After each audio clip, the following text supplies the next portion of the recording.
کے ساتھ ایک ماں کا قصہ شیئر کرتی ہوں۔ ایک ماں کے یہاں نا ایک بچے کی پیدائش ہوتی ہے۔ بچہ پیدا ہوتا ہے لیکن ماں کا انتقال ہو جاتا ہے۔ لیکن شوہر کو جو ہے وہ اپنی بیوی کی نصیحت یاد ہوتی ہے۔ اس نے کہا تھا کہ میرے بچے کا خیال رکھنا۔ شوہر جو ہے اس کا خیال رکھتا ہے 3 سال تک۔ 3 سال کا جو ہے جب بچہ ہو جاتا ہے تو اس کا شوہر جو ہے وہ دوسری شادی کر لیتا ہے، اور وہ ایک شادی شدہ عورت سے شادی کرتا ہے جس کے آلریڈی 3 بچے ہوتے ہیں۔ تو وہ جو ماں تھی نا، ستیلی ماں، وہ بڑی ظالم تھی۔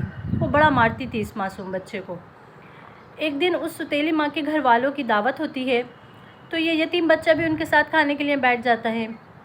اس کی پلیٹ سے نا چاول گر جاتے ہیں، تو وہ ستیلی ماں اس کو تھپڑ مارتی ہے اور پھر پلیٹ اٹھا کر اور بچے کو بھی اٹھا کر بالکنی میں لے جا کر بند کر دیتی ہے۔ سخت سردی کا موسم تھا۔ اچھا، سب مہمان چلے جاتے ہیں، رات ہو جاتی ہے۔ شوہر گھر واپس آتا ہے کام سے، تو اس سے پوچھتا ہے کبھی بچے کیسے ہیں، سب بچے ٹھیک ہیں؟ تو وہ کہتی ہے کہ جی سب بچے ٹھیک ہیں، اپنے کمرے میں سو رہے ہیں۔ شوہر بھی کھانا کھاتا ہے اور سو جاتا ہے۔ اس کو خواب میں نا اس کی بیوی آتی ہے۔ وہ کہتی ہے کہ میں نے تم سے کہا تھا نا میرے بچے کا خیال رکھو۔ وہ گھبرا کے اٹھتا ہے، بیوی سے پوچھتا ہے کہ بھئی بچے ٹھیک ہیں؟ وہ بولتی ہے ہاں سب بچے اپنے کمرے میں سو رہے ہیں۔ وہ دوبارہ سو جاتا ہے۔ پھر دوسری بار اس کی بیوی اس کے خواب میں آتی ہے اور کہتی ہے میں نے تم سے کہا تھا نا میرے بچے کا خیال رکھو۔ وہ دوبارہ گھبرا کے اٹھتا ہے، اپنی بیوی سے پوچھتا ہے کہ بھئی وہ بچے کہاں ہیں؟ وہ کہتی ہے کہ بچے سو رہے ہیں، آرام کر رہے ہیں۔ وہ پھر سو جاتا ہے۔ تیسری بار اب جب اس کی بیوی آتی ہے نا خواب میں، تو وہ پتہ ہے کیا کہتی ہے؟ وہ کہتی ہے کہ اب تمہیں میرے بچے کا خیال رکھنے کی ضرورت نہیں ہے، کیونکہ میرا بچہ میرے پاس آ چکا ہے۔ وہ بڑا گھبرا کے اٹھتا ہے اور جلدی سے بچوں کے کمرے کی طرف دوڑتا ہے، تو دیکھتا ہے کہ وہاں صرف 3 بچے ہوتے ہیں۔ اس کا اپنا جو سگا بیٹا تھا وہ تو وہاں موجود ہی نہیں تھا۔ تو ایک دم ان کی ستیلی ماں کو یاد آتا ہے کہ اس کو تو میں نے بالکنی میں بند کر دیا تھا۔